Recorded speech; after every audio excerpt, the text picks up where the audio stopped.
दोस्तों, आज की सबसे पहली और बड़ी खबर। झारखंड के मुख्यमंत्री श्री हेमंत सोरेन ने गोड्डा में किया नए समाहरणालय भवन का उद्घाटन।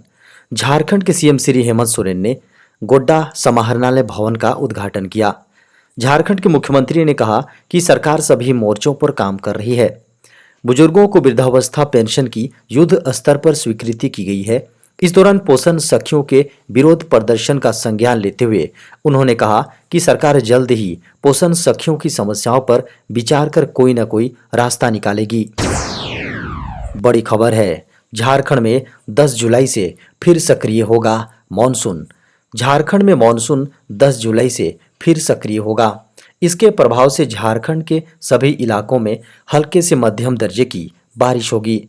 बारिश का प्रसार बड़े दायरे में होगा। इससे खरीफ फसल की खेती में जुटे किसानों को फायदा होगा। बताया गया है कि आने वाले 4 से 5 दिन तक अधिकतम तापमान में कोई बड़े बदलाव की संभावना नहीं है। मौसम पूर्वानुमान में गुरुवार को झारखंड में कहीं कहीं मेघ गर्जन और वज्रपात की संभावना है। बड़ी खबर है, सीएम हेमंत सोरेन की बड़ी घोषणा।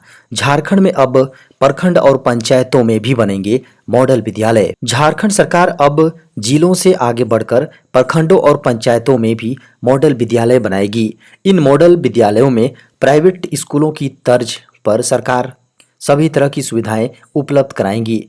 गोड्डा में बुधवार को आयोजित समारोह में सीएम हेमंत सोरेन ने इसकी घोषणा की है। उन्होंने कहा कि सरकारी योजनाओं को ब्लॉक एवं पंचायत स्तर तक ले जाने की तैयारी शुरू हो गई है। इस दौरान मुख्यमंत्री ने नवनिर्मित समाहरणालय भवन का उद्घाटन व नए पुलिस केंद्र का शिलान्यास किया। झारखंड के स्वास्थ्य विभाग में बिना परीक्षा नौकरी पाने का सुनहरा मौका। झारखंड हेल्थ डिपार्टमेंट में नौकरी की तलाश कर रहे युवाओं के लिए बड़ी खबर है। इसके लिए झारखंड ग्रामीण स्वास्थ्य मिशन सोसाइटी यानी JRHMS में कम्युनिटी हेल्थ ऑफिसर के पदों पर आवेदन करने के लिए कुछ ही दिन बचे हैं। इच्छुक एवं योग्य उम्मीदवार JRHMS के ऑफिशियल पोर्टल jrhms.jharkhand.gov.in पर जाकर ऑनलाइन आवेदन कर सकते हैं।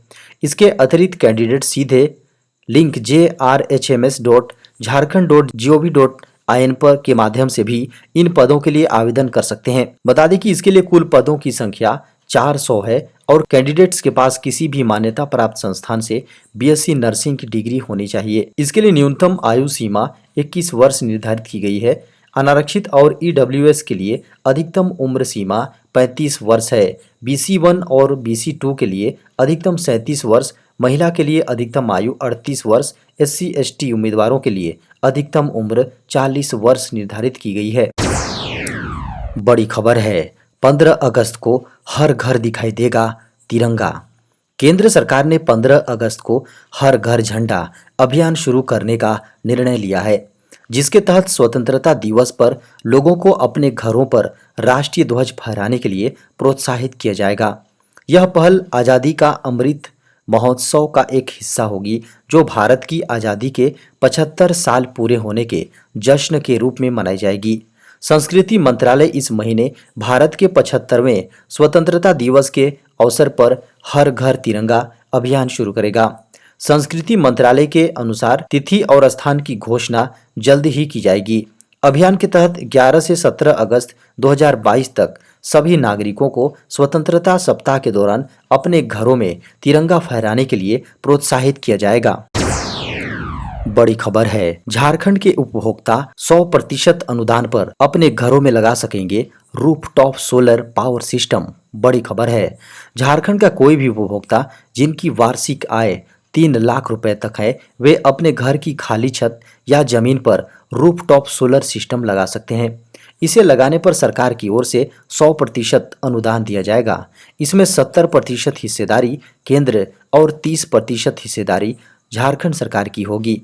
इससे उत्पादित बिजली का इस्तेमाल कर उपभोक्ता न केवल अपना बिजली बिल की बचत कर सकता है, बल्कि अतिरिक्त बिजली नेट मीटरिंग द्वारा ग्रिड नेटवर्क सिस्टम के जरिए JBVNL को बेचकर मुनाफा भी कमा सकता है। मंगलवार को होटल रेडिशन ब्लू में सीएम हेमंत सोरेन ने झारखंड स्टेट सोलर पॉलिसी 2022 को लॉन्च किया। फ्री राशन पर बड़ी खबर, केंद्र सरकार बंद करने जा रही है मुफ्त अनाज की योजना। अगर आप भी प्रधानमंत्री गरीब कल्याण अन्न योजना के लाभार्थी हैं तो ये खबर आपके लिए बेहद जरूरी है। अब सरकार इस योजना को जल्द बंद कर सकती है।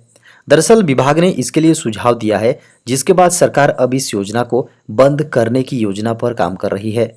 कोरोना काल में देश में गरीब परिवारों के आय का साधन खत्म हो गया था। ऐसी परिस्थिति में सरकार ने प्रधानमंत्री गरीब कल्याण अन्न योजना के तहत फ्री अनाज की सुविधा शुरू की थी, जो सितंबर के बाद बंद हो सकती है। वित्त मंत्रालय के अंतर्गत आने वाले व्यय विभाग ने सरकार को यह सुझाव दिया है कि इस योजना को सितंबर से आगे नहीं बढ़ाया जाए। व्यय विभाग का कहना है कि यह योजना देश पर वित्तीय बोझ बहुत ज़्यादा बढ़ा रही है। यह देश की वित्तीय सेहत के लिए भी ठीक नहीं है।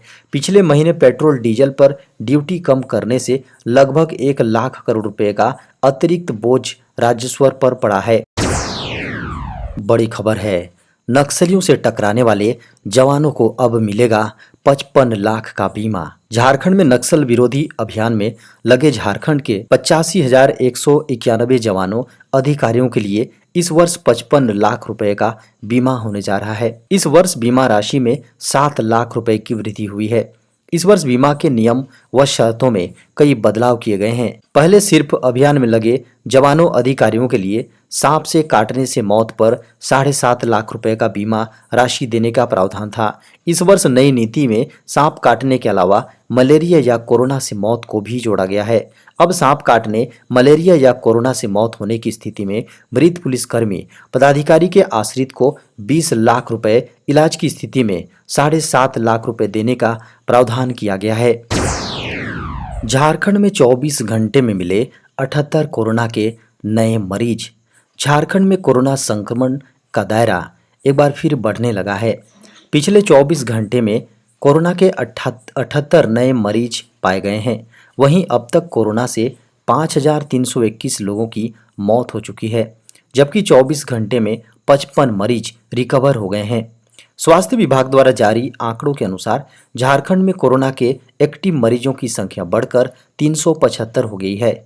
वहीं सर्वाधिक संक्रमित मरीज झारखंड की राजधानी रांची जिले में है। यहां संक्रमित मरीजों की संख्या 142 है। बता दें कि बोकारो में 18, चतरा में 3, धनबाद में 3, देवघर में 56, पूर्वी सिंहभूम में 83, दुमका में 3, गोड्डा में 5, गुमला में 13, हजारीबाग में 10, खूंटी में 2, जामताड़ा में 1, कोडरमा में 3, पलामू में 2, लातेहार में 4, रामगढ़ में 8 और रांची में 142, सरायकेला 16, सिमडेगा में 1 सक्रिय मरीज पाए गए हैं। बड़ी खबर है, 12 जुलाई को देवघर एयरपोर्ट का उद्घाटन करेंगे पीएम मोदी। झारखंड के देवघर एयरपोर्ट का प्रधानमंत्री नरेंद्र मोदी 12 जुलाई को उद्घाटन करेंगे।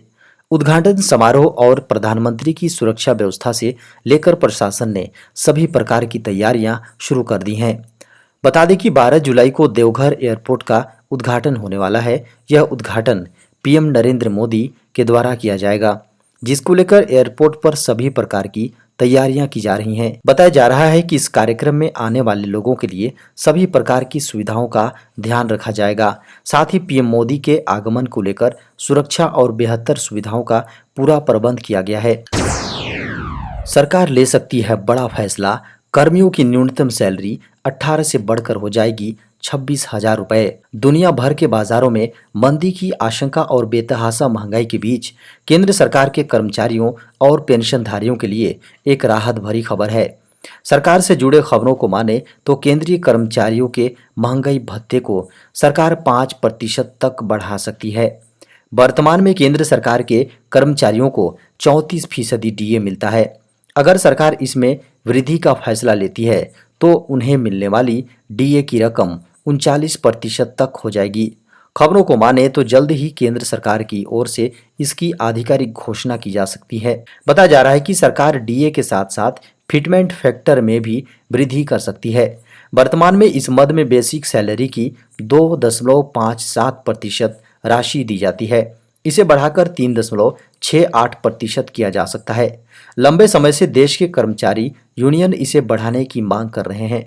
अगर सरकार कर्मचारी संगठनों की मांग को मानते हुए इसे बढ़ाने का फैसला लेती है तो केंद्र सरकार के कर्मियों का न्यूनतम वेतन 18,000 रुपये से बढ़कर 26,000 रुपये हो जाएगा। ट्विटर की बड़ी कार्रवाई, 26,000 से अधिक अकाउंट किया बैन। ट्विटर ने नफरत फैलाने वाले हजारों अकाउंट को, जी हां हजारों अकाउंट को बैन कर दिया है। इन अकाउंट्स से नफरत, हिंसा और आपत्तिजनक पोस्ट किए जा रहे थे। कुल 46,500 अकाउंट को बैन किया गया है। ट्विटर ने इस बात का खुलासा अपनी मंथली रिपोर्ट में किया है। एक दिन पहले ही ट्विटर सरकारी अधिकारियों के खिलाफ कोर्ट में जाने की बात कही थी। ट्विटर ने कहा था कि सरकारी अधिकारी अपने पद का इस्तेमाल करते हुए हमें अकाउंट बैन करने कह रहे हैं, हमारे यूजर्स की स्वतंत्रता का हनन होगा। वहीं यह खबर सामने आई है। बता दें कि सोशल मीडिया सोशल मीडिया एक ऐसा माध्यम है जहां आप अपने मन की बात बहुत से लोगों तक पहुंचा सकते हैं, लेकिन कुछ लोग इसका गलत फायदा उठाते हैं। इसी पर ट्विटर ने कार्रवाई की है। जानकारी हो कि पिछले साल मई में लागू हुए आईटी नियमों के तहत ट्विटर ने जून 2022 का एक रिपोर्ट पेश किया है। इस रिपोर्ट को आवधिक अनुपालन रिपोर्ट कहा जाता है। बड़ी खबर है, देश को मिली पहली कोरोना टैबलेट। देश में कोरोना के मामले बढ़ते जा रहे हैं। इसके साथ ही भारत के अधिकतर लोगों ने वैक्सीनेशन करवा ली है। कोरोना से बचाव की इस जंग में अब एक नया हथियार मिला है। वैज्ञानिकों ने कोरोना से लड़ने के लिए एक टैबलेट का आविष्कार किया है। हालांकि अभी फिलहाल इस टैबलेट का प्रथम चरण का परीक्षण किया गया है और इसमें गोली खरी उतरी है। मिली जानकारी के अनुसार सेंट्रल ड्रग्स लैब यानी सीडीएल कसौली ने परीक्षण में टैबलेट की गुणवत्ता और क्षमता को जांचा। इसमें VXAGOV2 एंट्रिक कोटेड टैबलेट ने प्रथम चरण को सफलतापूर्वक पार कर लिया है। इसके बाद अब इसके क्लिनिकल ट्रायल शुरू होंगे। बता दें कि इस टैबलेट को बंगलुरु की जिनजिन कंपनी ने अमेरिका से आयात किया है। कंपनी ने इस साल के अंत तक दवा को बाजार में उतारने का दावा किया है। बताया जा रहा है कि यदि सभी ट्रायल सफल हुए तो यह टैबलेट खाते ही कोरोना रोगी पर असर दिखना शुरू हो जाएगा और वह कुछ ही दिनों में स्वस्थ हो जाएगा। बड़ी खबर है, एलपीजी के दाम में 50 रुपये प्रति सिलेंडर की बढ़ोतरी। घरेलू रसोई गैस के दाम में बुधवार को 50 रुपये प्रति सिलेंडर की वृद्धि की गई है। मई महीने से एलपीजी की दरें तीसरी बार बढ़ाई गई हैं। सार्वजनिक क्षेत्र की तेल विपणन कंपनियों की मूल्य अधिसूचना के अनुसार बिना सब्सिडी वाले 14.2 किलोग्राम के एलपीजी सिलेंडर की कीमत अब 1,053 रुपये हो गई है। देश के अधिकांश शहरों में अब सरकार की ओर से गैस सिलेंडर पर सब्सिडी नहीं दी जा रही है, लिहाजा खरीदारों को बिना सब्सिडी वाले सिलेंडर ही खरीदने पड़ रहे हैं। सरकार उज्ज्वला योजना के तहत फ्री रसोई गैस कनेक्शन पाने वाले लाभार्थियों को ही सिर्फ एलपीजी सब्सिडी दे रही है। अग्निवीरों ने तोड़े अब तक के सारे रिकॉर्ड। अग्निपथ के लिए 7.5 लाख आवेदन। केंद्र सरकार की नई अग्निपथ योजना के तहत मंगलवार को भारतीय वायुसेना में रजिस्ट्रेशन की प्रक्रिया पूरी हो गई। विवादों से इतर आवेदकों ने सारे रिकॉर्ड तोड़ दिए हैं। कुल 7.5 लाख युवाओं ने इस योजना के तहत एयरफोर्स में शामिल होने के लिए आवेदन किए हैं। बता दें कि केंद्र सरकार द्वारा अग्निपथ योजना शुरू किए जाने के 10 दिन बाद यानी 24 जून को रजिस्ट्रेशन की प्रक्रिया शुरू की गई थी। भारतीय वायुसेना के अनुसार किसी भी भर्ती प्रक्रिया में सबसे अधिक आवेदन 6,31,528 थे, जो इस वर्ष अग्निपथ योजना के तहत आगे निकल गए।